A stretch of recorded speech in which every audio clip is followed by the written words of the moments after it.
This is the Triple Play Fantasy Basketball Show. I'm your host, Coach Lewis.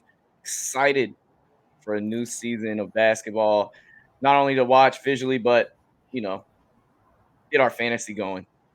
Fantasy's huge around here, and I know that fantasy football takes the number one spot in everyone's fantasy hearts. But on the low, fantasy basketball is super, super fun if you are a basketball enthusiast like the two of us. And introducing my pal, my right hand man on this show, and that is Bradley Kilgore, the divergent Bradley Kilgore. What up? What's going on, man? I can feel it in the air, man. It's good to talk basketball all the time, but when the season's coming, it just hits different, man. I can't wait. It does. In the preseason, you get a lot of different lineup looks. You get some players are getting a lot more minutes than Yeah. they'll do in the rotation when the regular season starts. So Hey, if you were a there's some coach, takeaways. if you were a coach, how much weight would you put on the preseason performances? Like, would you change any starting lineups that you like would consider no-brainers because of, somebody really showing out in the preseason? I think it depends on your team and situation. It Hmm. depends on your veterans or whether you're a younger team. I see that the Hornets are flirting around with their starting power forward Yes, they position are. because they want Miles Bridges to play with LaMelo because they have this Yeah, excellent chemistry. But then you have PJ Washington, who's more established pro at this point. You mix in with more their flexible new too. yes, more flexible, and you mix in the fact that they brought in Plumlee and like who Hmm. who plays well with Plumlee. Plumlee's a good passing big, so that's a look that for the Hornets it's important. Other teams, when you like look at like the Lakers, I think that it's an established like starting four, even though that they haven't played together with Russell Westbrook, Right. Anthony Davis, LeBron James. It's kind of like who's the fifth two guard that they might Yeah. start, and so they'll flirt around who plays the best with that starting lineup. But it gives certain players opportunities, like definitely rookies, second year, third year players that if they are producing, they put in some work in the summer and they are Exactly. confident coming into the season, then you could really earn yourself some minutes. Because that's the thing, like, sports is supposed to be like the ultimate meritocracy, and every year we see guys just kind of do incredible things in the preseason, but they already get put into that bucket of like, oh, this is the seventh man, or this is our third string point guard, or Yeah, whatever it may be. Like, it's like, if you see guys that put in work and they're really showing out, why not give them that opportunity? Like, yeah. well, we'll get into the show. I don't want to keep, I keep well, droning on. and we can cut we might cut this out, but I another team that I thought about in this in the preseason being important is like a team like the Minnesota Timberwolves, where Yeah. their guards they're guard heavy, but they have three established guards in D'Angelo Russell, Anthony Yes. Edwards, and then but Malik Beasley's like coming off like a 20 point per game season, and they Mm-hmm. all had different injuries at different times, so they all kind of got Mm-hmm. the limelight at the situation. But do you just say, okay, Malik, you're going to be our bench guy. We want you to go for a 6 man a year like Jordan Clarkson and go with D'Lo and Anthony Edwards as your starting backcourt. I think that's what they should do. But Malik Beasley's Yeah, been starting, basically since he's got there. Or do you start it's all three of true. them? Some to think about, and I think that you play around those lineups in the preseason, and you go with your star, like who plays better with Anthony Edwards at the end of the day Yeah. to start, because you had that's your franchise centerpiece, and you have to start that kid. So, Yeah, it's true. well, we're here to talk about our top fantasy point guards, shooting guards. It's going to be a guard with point guard and shooting guard position kind of almost being hand in hand these days with the Right. way that the point guard position is played. You see a lot of flexibility, especially in the Yahoo rankings and the Yahoo lineups. We're going to talk about who's the top of the top tier, who's your number one guy.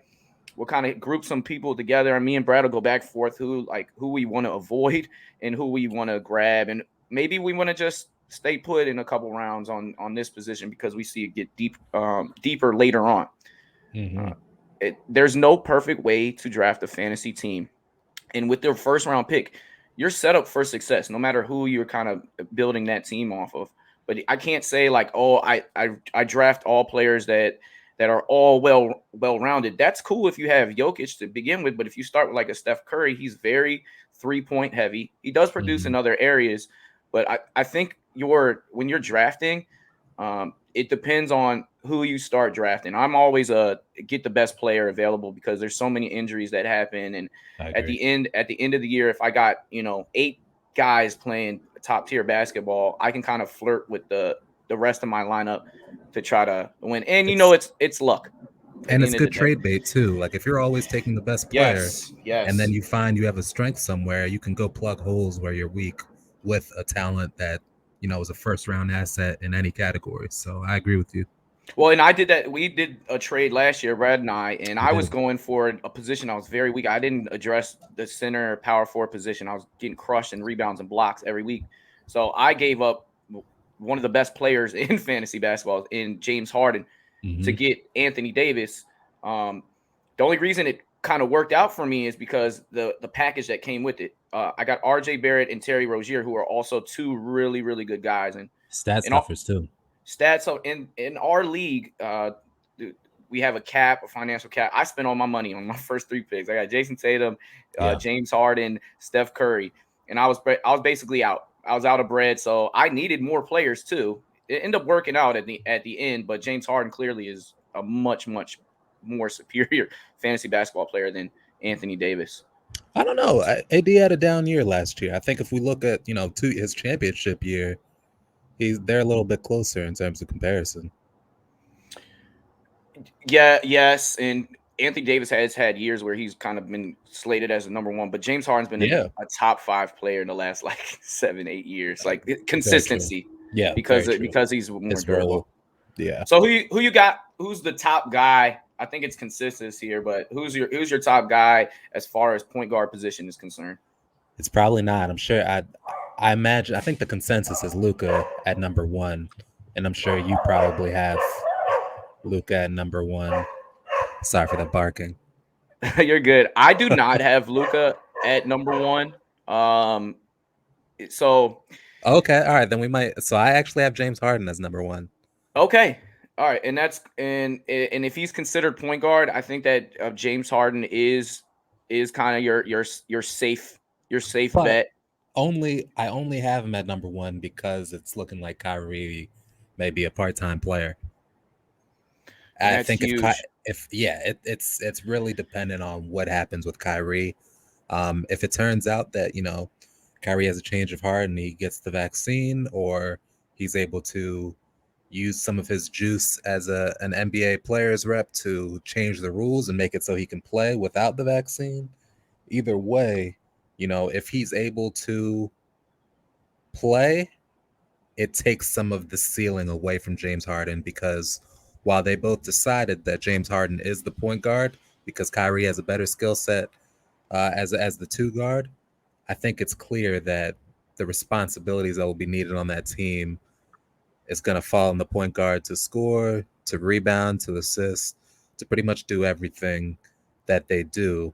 And James Harden can do it well, but I think we have to care about the usage rate players get. And if Harden's out there without Kyrie for half the season, he's going to matter a lot. He is, and that's a big question mark, and it's talked about. I feel like people don't want to talk about it anymore because you don't really know what to say because you're not hearing from his camp, really. But when he does show up, he is amazing. He was 13 All-NBA, missing, I don't know how many games he missed, but he played only 54 of those. All while figuring out how to fit with a new teammate who is probably top 2 in the league by every metric.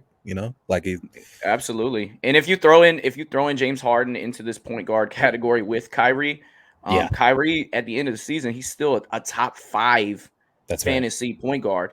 In fact, what do you think he finished the season out as far as we're talking head-to-head categories too? Like if you do points league, we do those a little differently. The only reason I shy away from the points league is because it can get out of hand and you build this huge league and it's not as competitive. Head-to-head, you got cats and it can go up and down throughout the season. I prefer that. It takes a little bit more thinking power when you're doing that. What do you think Kyrie Irving finished last year? If I had to guess, 7 maybe? Oh, okay. Out of point guards, I don't know where he finished, but overall, he finished 11th. Yeah, and I told you he missed all those games. So when he does play 27 games, and so look at efficiency, 50, 40, 90. And he gets steals. He gets assists, rebounds. Like the kid is just an incredible he's basketball player. If he never played another game, he's a Hall of Famer, right? Like he's just that That's good. funny like, that you say that, but my guy Dame Lillard, who's easily a better fantasy basketball player. You wanted to question. No, my number one guy is Steph. Okay, I like that. Steph wins you 3 points every year. I mean, that's true. He shoots 11 of them, and every week he fires them up. He had like 6 games where he had 10 plus threes. He basically wins you that category every week with high efficiency. Right. You may be right that he's the top point guard because, like James Harden, he's got a similar situation. Like he's going to be without Clay until at least December. And then even when Clay comes back, it's not like he's going to fall off in any of his categories. He's required to do the same things. It's just going to shift responsibilities a little bit. But I agree completely that like whenever you can get somebody that is at the top of their league, which, like you said, Steph is gonna win you 3-point category. Why not? And 1.2 steals is that's pretty good. He gets you steals, rebounds 5.5, assists. He'll get assists as well. Yeah, he's gonna do it all. And it's in the efficiency too. Like yes, turnovers, but all these point guards are gonna crush you in turnovers. But when you're an elite guard and when you're the number one option on a team, your efficiency when it comes to fantasy basketball, it's very important. And he shoots high percentages. He's a career 42% 3-point shooter. He's got the highest free throw percentage of all time, and he gets to the line. So give me Steph Curry. All of these guys you worry about injuries outside of Damian Lillard, who seems to just be an Iron Man. That's why I think he's a very, very safe pick. If I got like pick 7, 8, 9 overall, I'm locking in. I know that I can build around Damian Lillard, who is no like you don't want to sniff at his 3-point sniping ability. It just seems to go up every year. Not as efficient as a player as Steph Curry. He does get more assists, but just not as efficient. And so you're not wrong with any of these guys unless someone gets an injury or unless Kyrie goes AWOL. Go ahead. And like as we kind of think through the downside potential, as I think of Steph and I think of Harden, we kind of listed their downside. Steph doesn't really have any downside, but Dame, do you worry at all about him getting traded? No, absolutely not. Okay. I think he's completely off the table. They're not gonna budge on that. And even like mid-season, if they're they're middling around 5th, 6th seed. Nope, absolutely not. That's what they want to be there, honestly. And I think with Chauncey Billups, I think that him and Dame are going to build a great relationship. I trust that they are not going to go against. They're going to try to keep him as a lifer. They're going to try to do their best to unload CJ and try to get the package. And they've been Rocco, CJ has been talked about to go to Philly for Ben, but I saw Philly doesn't want that. They don't want that. They don't want Malcolm Brogdon and Caris LaVert.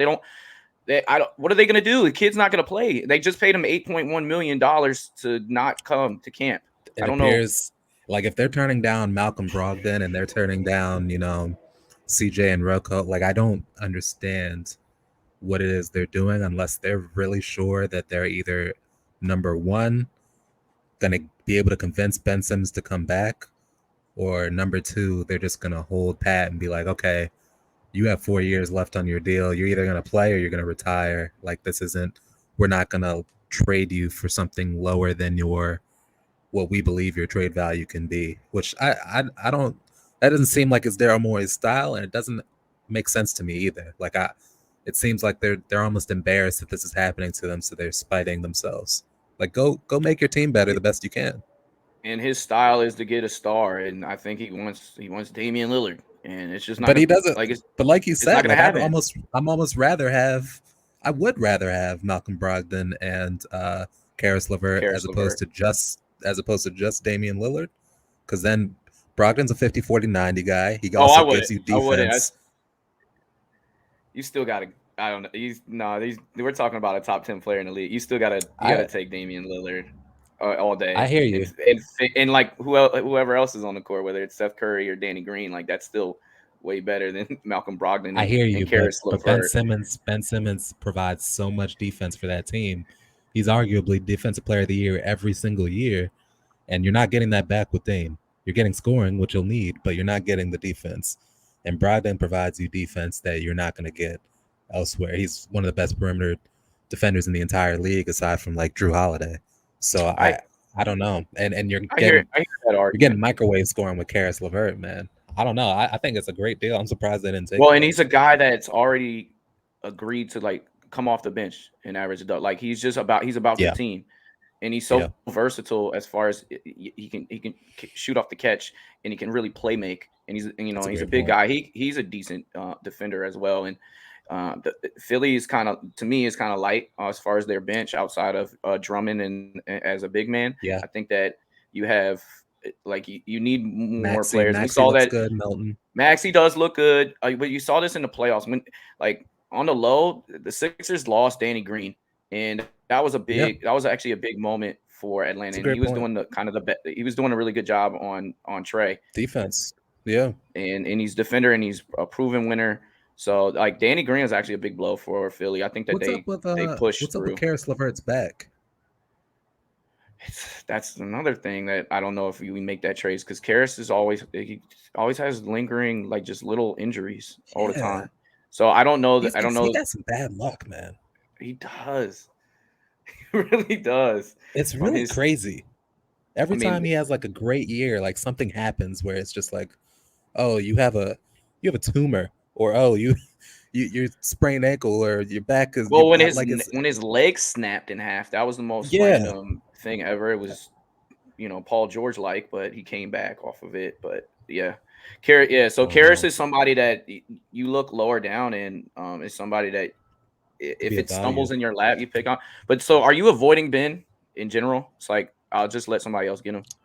I mean, you have. What if he gets traded, he might blow up, and he gets be a traded, walking triple-double. If he gets traded, he's not gonna wherever he goes, he's gonna have the exact same role, which is to do everything. He's gonna be, a stretch four. Like he's so talented. He can get you steals, he can get you blocks, he can get you points, rebounds, assists. He's gonna do it efficiently because, as we know, he doesn't shoot. It's just. But because of that, I had Ben Simmons. I'm sorry to cut you off, but I had Ben Simmons last year in fantasy, and he in both leagues, and he did not like ever win me weeks. Like he produces in rebounds and assists, steals, and he gets some blocks, but because he's not the alpha of that team, he makes 0 threes. Obviously he's piss poor from the free throw line, and he doesn't shoot enough for that 56% from the field to really. Like bring you over the top. Like he's a middler player, but he doesn't win you fantasy weeks. So, I think if he gets traded, he will, because wherever he goes, he's going to be the alpha or dependent on to put alpha like numbers up. But that'd be a hell of a roll of the dice. If I got to choose between him and John Morant, give me Ja. Well, it depends. Like. It does depend. And Ja Morant's he's a better basketball player than he is a fantasy basketball player. He doesn't give you threes. Yeah, so I was gonna say it depends on where I have to draft Ben Simmons. If everybody's avoiding Ben Simmons and I can get Ben Simmons in the middle rounds, I'm pulling the trigger. If I have to draft him in the top 3, 4, I gotta pass. I don't think anyone's taking him that high. So, all right. So we talked about the top tier. Let's go down a little bit now. A player that I love for fantasy, and I'll probably get him ahead of some other people. And I don't care about his turnovers and maybe his sporadic shooting. Give me Trae Young. Eastern Conference Finals appearance. The guy's on a fireball. He's always in the top 5 of assists. He gives you decent rebounds. His free throws that he gets to the line a lot more than a lot of other players, and then he shoots a high percentage there. I think that kid is coming. So if we want to talk about like the next tier down, we talked about kind of the top 5 with Curry, Lillard, Doncic, Irving. I would get Trae Young over Irving just because I can rely on him better. Fred VanVleet, Chris Paul, LaMelo Ball, Drew Holiday, De'Aaron Fox, Russell Westbrook. Who do you really like there, and who do you want to shy away from in that grouping? Well, I'm going off the board a little bit on if we're going a tier lower, and I'm going to go LaMelo Ball. You know how high I've been on him. I said he was going to be the best pick of the draft. I still think he is, and if we did a redraft of that Everyone's 2020 draft, I think everybody would pick LaMelo. So even though Anthony Edwards is a 20-point per game player, he's a really solid fantasy guy. And that's not a slight on Anthony. Like that's just to say this is what LaMelo did. Like he single-handedly brought them into the playoff picture almost, and that was coming off the bench for like the first 20 games of the year. So he's a guy that he's really going to be a triple-double threat every night. He's going to get you the three-pointers. I don't know if he's going to be shooting three-pointers at the efficiency I'd like. 35% isn't too great, but if he can get the Trae Young experience where, he's shooting less threes and making more of them because he's having better shot selection, I think that's going to be really beneficial for his game as a point guard as well. The Charlotte's starting to put the pieces around him. They got PJ Washington. They got Miles Bridges. They're going to have a healthy Gordon Hayward. They got a Plumlee in the mix. Like I think they actually have Tsunami Poppy, Terry Rozier. Like they have plenty of people where that assist number is going to be just fine. I'm not worried about it at all. And I think the Charlotte Hornets have realized they have a franchise player they can build around, and it's actually their point guard, and it's a 6'7" point guard who can defend. So I honestly think we're not going to have a situation where it's like too many cooks in the kitchen. Who's going to shoot this night? Who's going to shoot that night? LaMelo is going to be a constant every single night because the offense is going to go through him because that's when they're best. So I think he's my next tier down favorite pick. And for reasons why I would want to get a Luka high in the first round as well is like I have LaMelo Ball on my fantasy team. Like I just get to watch his box scores a little bit more. I get to tune in on NBA League Pass a little bit more to watch my guy that's on my fantasy team with like just a spectacular visual. You know what? That's a great point. Like that, just advice for everybody playing fantasy basketball out there. Don't always try to be right. Pick players you want to watch. Get your guys. I mean, sometimes you got to get like I'm a Washington football team. Sometimes you got to get Dak Prescott. He falls in your lap. Exactly. But at the same time, like you want to get guys you like. You want to have fun. Like this is all about fun. Even if you got a little money on the line, like you want to be rooting for players. You want to watch them on NBA League Pass, watch their highlights. Like you want to see guys you want to watch. So make sure it's fun. Don't just try to get, whoever the smartest pick is at that time. Yeah, or the ranking. I always go against the ranking. I always try to draft a round up. Honestly, that's kind of my approach. I always get the best player in the next that's supposed to go in the next round. That's kind of that's one of my strategies. I like that. I shouldn't say that, but I should. I know that now. I did that in Russ in my Yahoo League, and it paid off 1,000%. He kills you in turnovers and who cares? And some of these percentages, but you're going to give me the 12 rebounds. And towards the end of the season, it was like 14 and 14.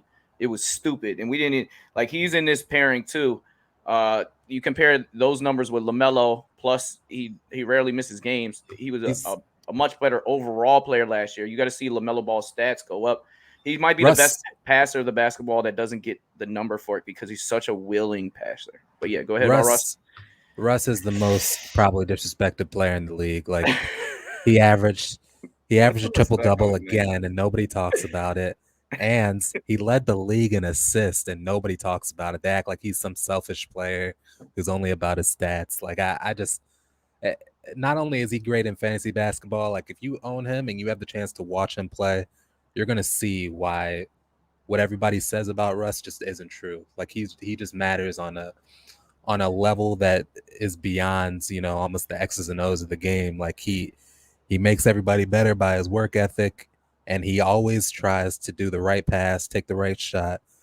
The thing that makes everybody upset about Russ is that he does believe in himself almost to a fault. Like he is the guy that will shoot the game winner instead of Kevin Durant. He is the guy that will pull up and take a 30-foot three when he shot 2 for 11 on the or pass game. off Like somebody's ankle because he does average 5 turnovers a game.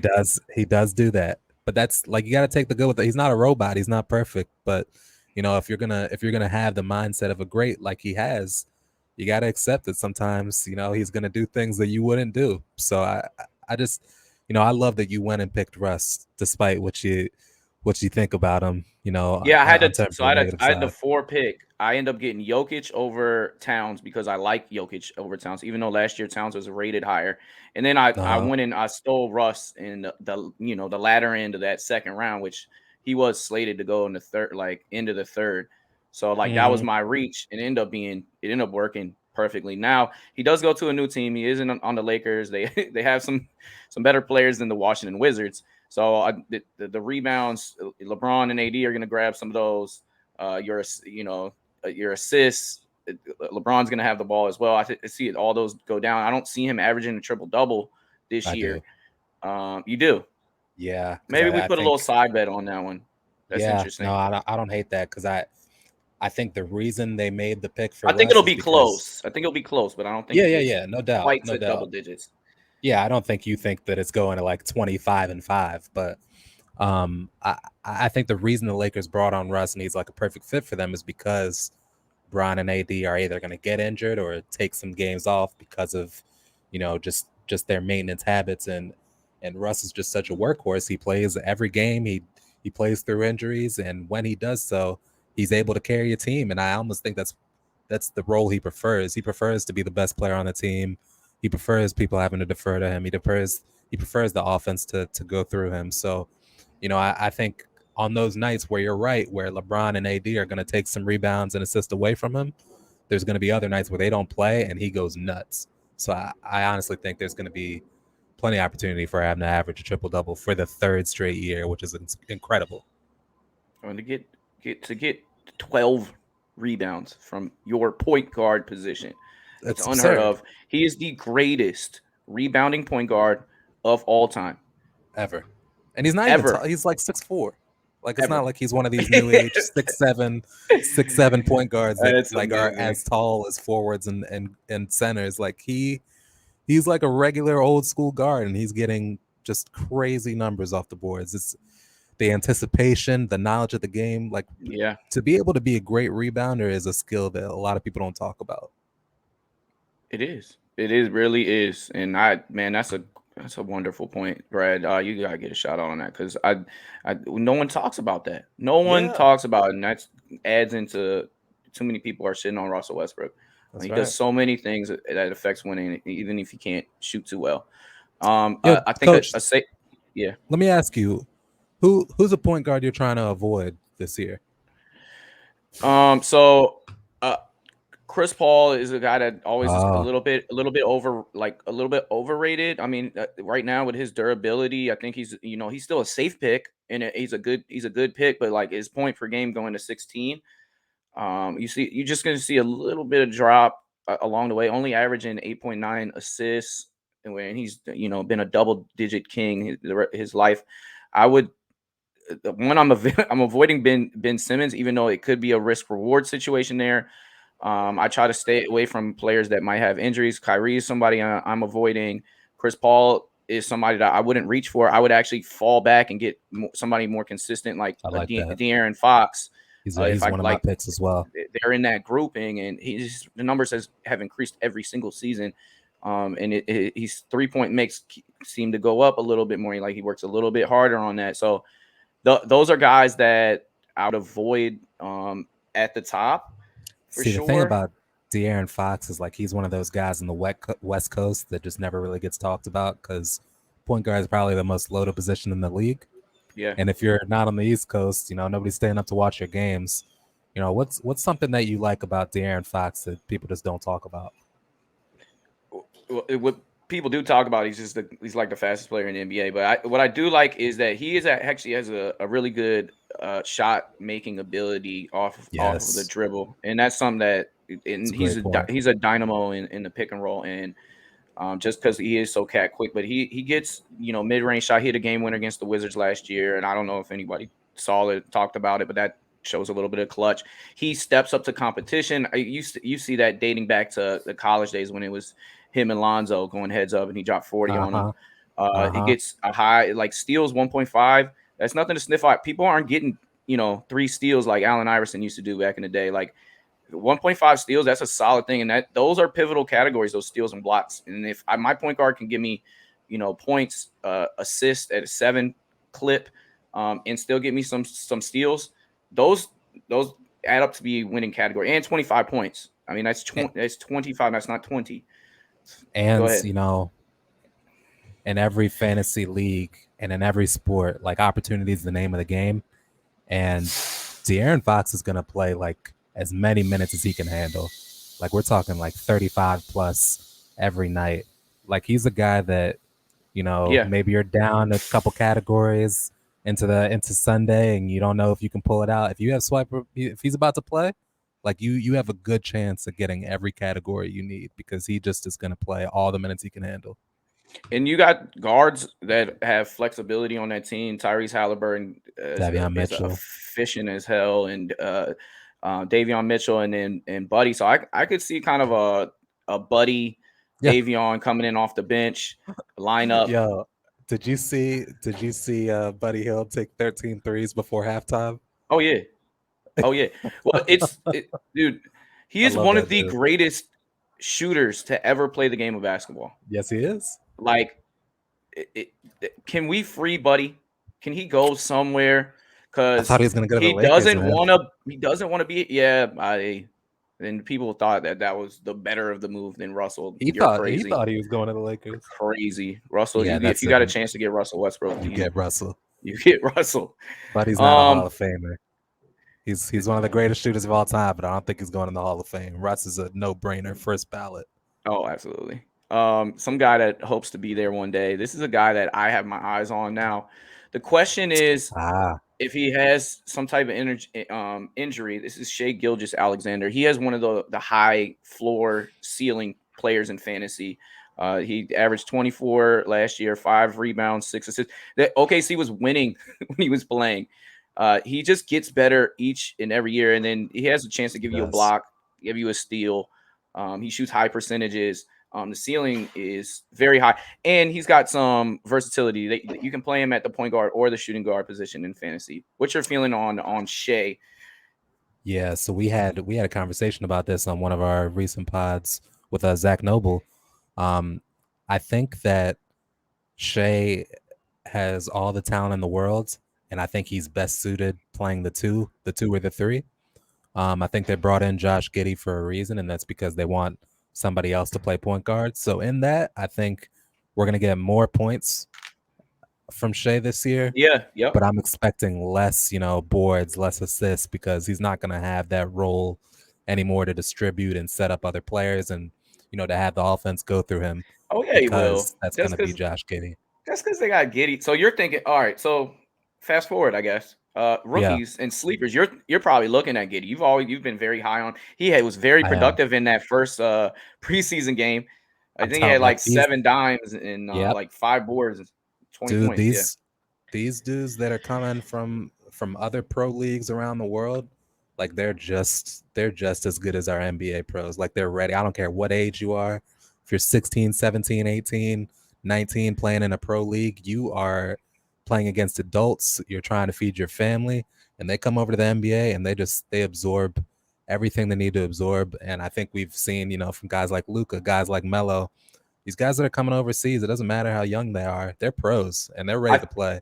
I think half of the first round this next draft is going to be international guys or people that are from a different country. I just did my way to early 2022 mock draft, and then and lottery guy all the way down. It's going to be at least 15 international guys, like half. The world's caught up. The world has caught up. Yeah, the world is so big, and sports are a way to like get your family out of whatever position because there's just so much money in it, and people are really spending a lot of their time developing their talents. And like we talk about a guy like Wembanyama in France. He's like 16, 17 right now.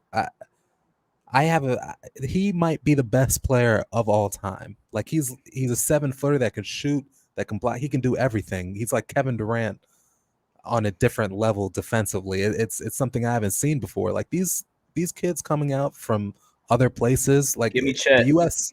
Yeah, Chet Holmgren. Like there's just so many people or so many prospects, I should say, that just have the ability to come in and take the league by storm. And I think Josh Giddy is one of those players, especially at the tender age of 18, 19. Like the sky's the limit, and they're going to give him every opportunity to get better, which I think means less of the other categories from Shai, but more points. But we'll see. Kid that I'm targeting, Cade Cunningham. I like that. He's going to produce. He's going to give you rebounds. He's going to get you assists. He's going to hit a bunch of threes. He's going to get you the steals. He's sneaky good at getting blocks, and he's going to have the ball in his hands. And he plays for one of the worst teams in the NBA, which means he's going to get limelight. I think people were sleeping on the rookies last year. LaMelo goes undrafted in some places. Anthony Edwards, or they get cut early because it takes them some time. Be patient with this kid. Because Cade Cunningham, I'm reaching. I love him anyways. So we talked about like players that you like to make it a little bit more fun. I'm gonna try to reach and give me some Cade Cunningham, a guy that helped me win last year's fantasy. Somebody I picked up in both leagues towards the end of the season. That was Kevin Porter Jr. And I think that he continues. It looks like him and Jalen Green's got some chemistry, and they're putting the ball in his hands and him kind of playing that point forward how position. I feel about that Houston team. I know how you feel. You think that they have a chance to go to the playoffs. Yeah. Incredible front office moves. Curious to hear our beloved, we are Washington Wizards fans, our old guy, John Wall. Now, when he did play, he averaged 21 points, 7 assists, 3 rebounds. When he played, these are good stats. Now, yes. Him and the Rockets are mutually agreeing that they're not working together, and they're trying to find him a trade partner. So far, that hasn't happened. Do you try to draft and stash him? He's not hurt. Can you put him on the IR? I don't know. He's a guy that I avoid 100% unless something happens between now and the start of the regular season. So the thing with John Wall is, the same way I view him is almost the same reason that he's not traded. He, like you said, like he's going to put up the numbers. Like when you look at what John Wall provides, you're not going to be like, oh, he's lost a step. He's not the same player he was. He is. It's just that he doesn't provide stats that you can't get elsewhere. And at his price, why make that trade? So he's probably somebody I'm going to avoid, even if it's the last round and nobody's taken him yet, because you can't, like you said, you can't put him on the IR. He's not hurt. He's just out. Like I had this problem with Andre Drummond when I drafted him last year. He was going to get traded, and they benched him because they didn't want him to get hurt. So people got crushed over that. I had Andre Drummond, and he was killing it for me. And I was winning matchups because of Andre Drummond. And then he just sat. And then eventually he took the buyout, and I think that's what John Wall's going to do. So I kind of learned my lesson from that. I'm not going to draft and stash him because he will have to take up a spot on my roster. So he's a guy I'm probably gonna let pass me by. All right. I guess one other rookie that I wanted to mention is Jalen Suggs. I think Jalen Suggs in the summer league proved that he is maybe the best player on that Orlando Magic team. I think he's to me. You tell me somebody's better on that team. I think him and Cole Terrence Anthony Ross. were both on it. He's better than Terrence Ross is better than Jalen Suggs at basketball. You don't want to keep that on record, man. No, bro, come on. You haven't Bradley. seen Jalen Suggs yet. You haven't seen him. Like look at Terrence Ross's numbers. Look at the threes he provides, the scoring he provides. I don't know. Okay, I'm not saying Jalen Suggs is gonna be worst player overall, but this year as a rookie, I don't know that he's the best player on that team. I think so. I think the ball's gonna be in his hands, and I think he can rebound. He dimes. He's an elite defender, and he gets steals. I think he's gonna go into Orlando, take the lead by storm. So he's a guy that I'm looking on as a rookie, as a sleeper pick. 2 other guys that you want to just keep your eyes on, and I wouldn't draft these guys, but if injuries happen, Davion Mitchell, Cam Thomas, if he gets an opportunity, he saw what he did in his first preseason game, dropped 20 in like 18 minutes. You were early on that, Coach. You put the Cam Thomas, the feeler out before any of us. I just don't understand how a player like that can drop so low in the NBA draft. At worst, he's Jordan Clarkson. Like that's a good ass player in the NBA. Lou Will. Those guys are good. That's why I let him drop on my draft board. It's because, like you said, all he does is score, right? So if you're not going to draft, if you're not in a position where you need like a scorer, you need somebody that's going to get all those, 15 shots a game. He's somebody you don't draft. But the Nets were smart enough, and you were smart enough to say, just because the best use of him will be to give him 15 shots a game doesn't mean he has to get it. So the Nets are just like, okay, let's draft him, and maybe we'll use him, maybe we won't. And he's showing he needs to be used. So you were right about that. And Kyrie, it's a question mark. If he doesn't show up, like they need somebody to play that position. They were giving guys off the street minutes in the playoffs, and heavy minutes because they were trying to find something to do after Kyrie went down. And if Kyrie isn't there, somebody's got to be there. And then if the kid is giving you 20 in 20 minutes, you got to play him. I don't care if he's a rookie. You got to play him. Also, shout out Mike James, man. I don't know where he's at right now, but he should definitely be in the league. Yes, that kid is he still on the Nets? Straight up score. No, I think he's on that. He's in that Isaiah Thomas, the point guards that are trying to find a job. Okay, and he's trying out for every team, and he'll get it. He'll get a 10-day, and he'll probably stick somewhere. I'm sure he'll get a year from somebody. He's a Euro killer. Wherever he goes, though, he puts it up quick. That's the thing, though. It's like that when he's on the court, he's looking to score a lot. And when you have people better than him, it's hard to get an opportunity because you're like, you know what? We'll just try. We'll roll the dice on that. So sleepers. Do you have somebody that you would draft higher than their ranking? Yes, I do. All right, who do you got in mind in particular? Are we staying point guards or are we just guards in general? Yeah, this is a point guard show.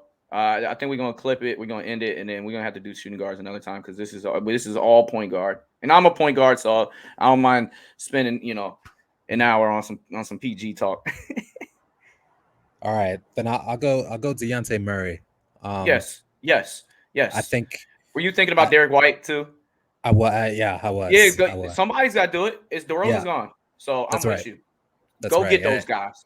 And we were talking about this in the group chat. Like it might be Pop's last year. I think we might see some magic in San Antonio. I don't have any stats to back it up. I don't have any reason to think that it's kind of just goofy mumbo jumbo that I just think. And I think he rebounds at a high clip, and he gets a lot of steals. He kind of produces like a mini Westbrook stats. Exactly. Him as a player, it can't be denied. Like he does everything very well. He doesn't do anything great yet, but I think he will eventually graduate to the kind of player that does do everything great.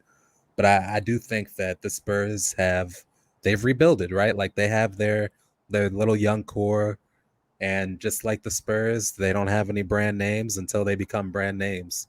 So I honestly think, between Derek White and Dejounte Murray, and, I think they have a lot of talent that is going to have an opportunity to do big things from a stat padding perspective. And he's probably going to be their point guard. So I really like what they got going over there. And when lineups change, roles change, DeMar DeRozan had the ball in his hands a lot more than he had previously as far as trying to play making. He averaged like 6 assists. Like he really did that, but now he's gone. The ball's not going to be in his hand every time. Somebody's going to get these stats. And Derek White was battling injuries all throughout last year. He's finally healthy, and I feel like he might be the best player on that team. But DeJounte Murray will have that opportunity as well. I really like those two guys, as well as Keldon Johnson, who just won Olympic gold, that he's going to take another step as well. So like those Spurs players that are going to be starters, they might not look sexy on your lineup when you're looking at it, but those guys are really good. Also, Murray, I like that one. He doesn't. This is a deep sleeper, but the dude from Miami, is it Larry? What's his name? Larry Walker the fourth. Larry Walker. I don't know what he's done to Pop, but he just can't get consistent minutes. Every time he plays really well. I don't know what's going on with him, or where it may be, because he's a bit of a tweener. He's got point guard skills, but he's not their best point guard, or even their second best. And he's a little too small to play the 2, I guess, or the 3. So I don't know what the deal is, but he's an athletic freak. He shoots well. He's a good scorer. He's like a super deep sleeper on that team. He's a person you put on the watch list, and yes. If he's Derek White's had durability issues. If he goes down, he's somebody that you could pick up. We had him. Mm-hmm. He was streaky sometimes with the 3-point shot, and when he got it rolling, it was actually a good pickup. And in other weeks, it would fall off because he would lose, like you said, trust in Pop. And I don't know if that is a defensive thing or just Pop trying to just figure out what the best lineup is. But with people leaving, opportunity rises. Maybe not a super sleeper, but a guy that I picked up last year that as soon as he was dropped, I picked him up and he played the rest of the year for me. Darius Garland. I love Darius Garland for fantasy. He's efficient. He shoots the three. He gets assists. And he's a growing player. He's a guy, I guess, in year number 3. In year number 3, you see that big jump as far as, especially in points per game. You saw De'Aaron Fox step up. So I love Darius Garland. I like Darius Garland better than Colin Sexton because Colin Sexton doesn't give me anything outside of just points and gets turnovers and shoots a low percentage. Give me Darius Garland. To your point, like Colin Sexton's been in trade rumors the past 2 years. Like if he gets shipped out, Darius Garland, his usage rate's going to skyrocket. Like that could be a humongous pick by you. And I think they value him over Colin. They do. They 100% do because he's more of a true point guard. And my last sleeper, let's see what you think. I think Spencer Dinwiddie's going to go crazy for Washington. Give me Spencer. I think I didn't even know that's a sleeper. Is it? He's not rated that high because he's coming off an ACL injury. Yeah. I'd have to look but at the only point guard, really. The exact number, but he's low. I know he's not as high as he should be. Mm-hmm. I think What kind of numbers do you anticipate him averaging this year? 20 plus. Yeah, I think he'll give like a 21 and a half, like 20, 21, 22 a game. I think that he'll give you 4, 5 maybe rebounds. With Russell Westbrook was grabbing all the rebounds. Our bigs aren't great rebounders. I think Thomas Bryant. You're right. Thomas Bryant actually is a bad rebounder. He is a bad rebounder. Yeah. That's all right. So I'll say this: leading scorers are probably what? What do you think? Like Brad Beal, number 1, obviously, and then number 2. I think Brad Beal leads the league in scoring this year. Okay, and then number 2, we got Dinwiddie, and then 3 Kuzma. Like, how are you thinking about that? Oh yeah, I think so. I think that's where it'll pan out. I think Trae will give you a good teens. Yeah, I think it'll be balanced. But we talked about this earlier. I think Rui is tough because now you got people in comp. Rui, and Kispert look good. Like I think it's hard. Rui, man, I haven't seen expecting more this preseason. I've seen Kispert in summer league, and I wasn't super impressed. But I know he'll come on eventually.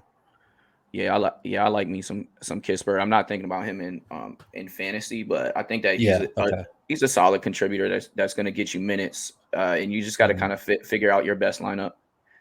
I like Gafford too.